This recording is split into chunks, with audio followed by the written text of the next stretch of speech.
नमस्कार YouTube family, जय शिवराय. तर माझ्या एका नवीन ब्लॉग मध्ये तुमचं खूप खूप स्वागत आहे. तर मी आज नवीन ब्लॉग म्हणजे असा आहे विशेष की खरंच मुलांचं लग्न जरी झालं तरी पण आपल्या आई वडिलांना कधीच म्हणजे असं होत नाही का ती टेन्शन फ्री होतात. त्यांना कायमच त्यांची काळजी असते. आता तर तुम्ही बघू शकता की म्हणजे माझ्या आईच्या ही आहे माझी आई. माझ्या आईच्या कमरेत आणि मणक्यात गॅप असूनही माझी आई म्हणजे आमच्या गावाकडे तुरी आहे निघलेल्या आहे. तर ते म्हणजे मला धुळीची अलर्जी आहे. तर माझी आई माझ्यासाठी म्हणजे डाळ ते करून देण्यासाठी इतका त्रास असतानाही येऊन आणि ती डाळ करून देते मला, म्हणजे पूर्ण निसून वगैरे ती डाळ सगळं करून देते.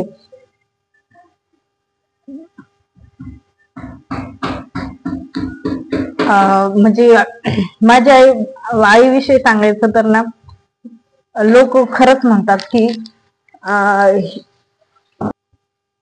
माझ्या आईने म्हणजे माझ्या वडिलांच्या नंतर खूप खूप कष्ट केले आमच्यासाठी.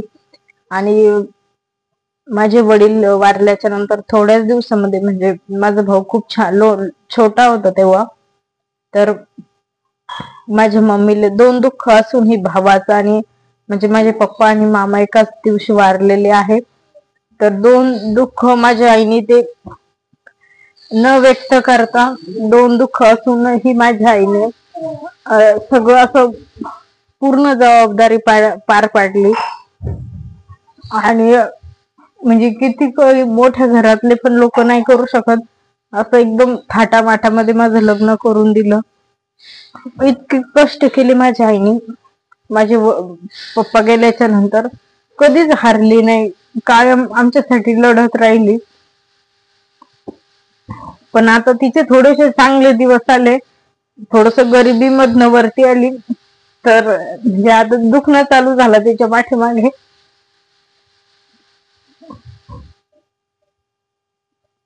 तिच्या कमरेत आणि मणक्यामध्ये गॅप आहे.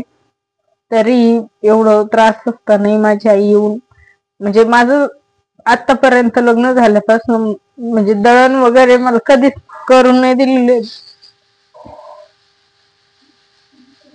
माझ्या आईने मला धुळीमुळे लगेच मला सर्दी होती, त्यामुळे सगळं करते माझी आई.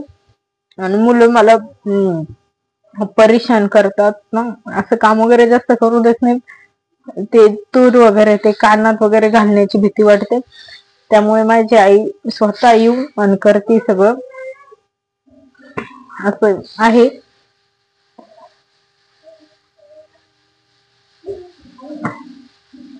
माझ्या आईला दोन दुःख असूनही माझी आई न हारता, म्हणजे तिचं एवढं मोठं दुःख तिचं तिच्यापेक्षा म्हणजे माझे मामा मोठे होते आणि माझी मम्मी त्यांच्यापेक्षा लहान होती.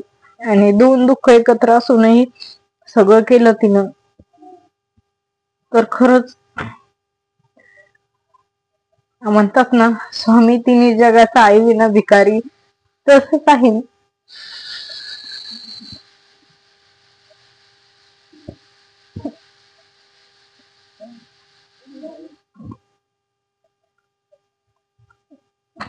जोपर्यंत आपले आई वडील आहे ना, तोपर्यंत आपल्यावर कुठलंच संकट येत नाही. आणि ते संकट आई वडील आपल्यावरती येऊ पण देत नाही. म्हणजे मला बोलताना खूप त्रास होतो, कारण की ना मी माझ्या आईचे कष्ट माझ्या डोळ्यांनी बघितले.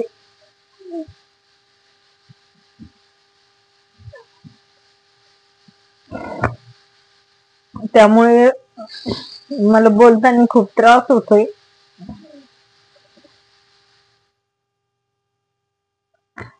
आणि हेच नाही, तिच्या मागे 20 वर्षापासून दुःख आहे की म्हणजे माझ्या नंतर माझा पाठचा भाऊ एक दीड दोन वर्षाचा असताना तो वारला. तेव्हापासून माझ्या मम्मीला बीपीचा त्रास चालू झाला. तिचा बीपी लो होतो आणि 20 वर्षापासून माझी मम्मी गोळ्या खाते. 20 वर्षापासून माझी मम्मी गोळ्यांवरती जगते.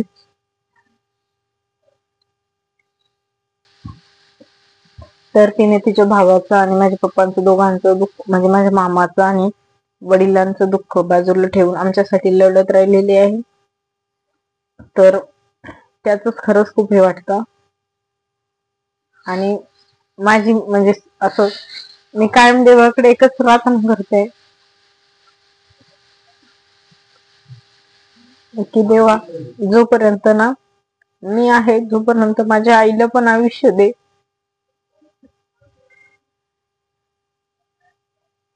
कारण की ऑलरेडी आम्ही 2 दुःख सहन केलेली आहे. जेव्हा आपला सुखनी जातो ना तर खरंच म्हणजे ते दुःख असं असहाय्य असतं खूप. आणि आधी पण खूप गरिबी राहायची, कारण की आधी म्हणजे शेती वगैरे होती पण तेव्हा बागायती वगैरे जास्त नसायच्या, त्यामुळे त्यांनी आधी पण खरंच खूप कष्ट केलेले. आणि माझ्या आईने तर खरंच खूप कष्ट केलेले, कारण की आत्यांकडे माझ्या मम्मीला म्हणजे आत्याच्या घरी दिलेलं होतं. माझे पप्पा म्हणजे माझ्या मम्मीच्या आत्याचा मुलगाच होता. तर पहिलं कसं पाण्याचे पण खूप खूप प्रॉब्लेम राहायचे, पाणी आणणे वगैरे. परत दुसऱ्यांच्या शेतीमध्ये पण काम करावं लागायचं आणि गरिबी तर तेव्हा खूप होती. त्यामुळे तिने एवढं गरिबी मधनं पण हे केलं. आणि आता पण थोडस चांगलं झालं होतं, कारण की माझे पप्पा जायच्या आधी खरंच तेव्हा त्यांची परिस्थिती खूप छान झाली होती. पण का काय माहिती अचानक दृष्ट लागली आणि हे असं झालं सगळं. खरंच माझ्या आईने दुःख आयुष्यामध्ये खरंच खूप म्हणजे खूप दुःख सहन केलेले आहे. कारण की 10 वर्ष मूल बाळ नव्हतं, 10 वर्षानंतर मी झाले. त्यानंतर माझ्या पाठीवर माझं दुसरं भाऊ झालं. जो पण देवाने नाही ठेवला तिच्याजवळ, तो पण 2 वर्षाचा असताना देवाने तो पण घेऊन गेला. आणि नंतर माझा भाऊ झाल्यानंतर माझ्या नंतर 6 वर्षाने असं. पण कधीच माझी आई कधीच हरत नाही. खूप वेळ खरंच माझ्या आईकडनं शिकायसारखं. आता आपण तरी थोडस जरी संकट आलं, काहीतरी थोडी जर परिस्थिती डगमगली तर आपण लगेच हसतो. पण माझी आई कधीच हारलेली नाही, मी तिला सतत लढतानाच बघितलेलं आहे. खूप कष्ट करून माझी आई इथपर्यंत आलेली आहे घरी. आणि खूप म्हणजे इतकी छान परिस्थितीत नव्हती की माझ्या वडील म्हणजे माझे आजोबा आहे ना, त्यांच्याकडे पहिले पूर्वी पाटील लोकांकडे खूप जमिनी असायच्या. गावाचे जे पोलीस पाटील होते तर त्यांच्याकडे 70-80 एकर जमीन असूनही इतकं श्रीमंत घरात नाही. माझी मम्मी म्हणजे लग्नानंतर एवढे कष्ट केले तिने. तर आजचा ब्लॉग मी इथंच थांबवते. म्हणजे मला असं सांगण्याचं हे की माझ्या आईवरनं आणि हा ब्लॉग म्हणजे याच्यासाठी का माझी कायम आठवण राहील. म्हणजे मला असं व्यक्त नव्हतं होत आहेत मला, त्यामुळे मी व्यक्त होण्यासाठी हा व्हिडिओ बनवला, हा ब्लॉग बनवला. त्यासाठी व्हिडिओ बघितल्याबद्दल खूप खूप धन्यवाद. व्हिडिओ लाईक नक्की करा आणि कसा वाटला कमेंटही नक्की करा. आणि जर व्हिडिओ आवडला तर चॅनलला सबस्क्राईब करा. खूप खूप धन्यवाद व्हिडिओ बघितल्याबद्दल. सॉरी मी माझ्या म्हणजे भावनांना आवरच नाही घालू शकले.